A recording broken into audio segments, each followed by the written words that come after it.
বিসমিল্লাহির রহমানির রহিম। দর্শক, বাচ্চাদের হাতে মোবাইল দেওয়া একেবারেই নিষিদ্ধ। ক্যামেরা দেখতেছেন কিভাবে মোবাইল দেখতেছে, এই যে ক্যামেরা ধরার সাথে সাথে কিন্তু হাসতেছে।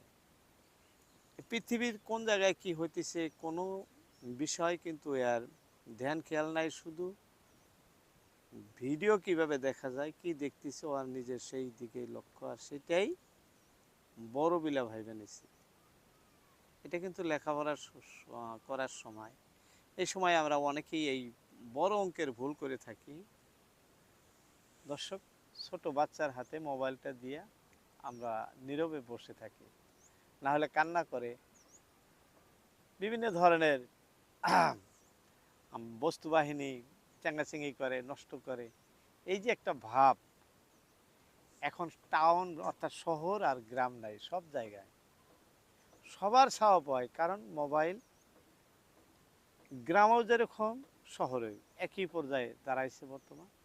তাই গ্রামের আর টাউনের কোনো ভেদাভেদ নাই, সব জায়গায় কিন্তু একই পর্যায়ে চলছে। আমরা সতর্ক থাকব, বাচ্চাদের হাতে মোবাইল কোনো মতেই দিব না। আর যদি দেই, সেই ক্ষেত্রে তো দেখতেছেন, এই যে দেখছেন কিভাবে, এইভাবেই কিন্তু এরা মোবাইল দেখে। আর এইভাবে মোবাইল দেখে হয় কি, ধ্যান খেয়ালটা মোবাইলের প্রতি পুরা আগ্রহ সহিত থাকে, কি হইতেছে না হইতেছে আতিগুড়ি কিন্তু খেয়াল দেয়।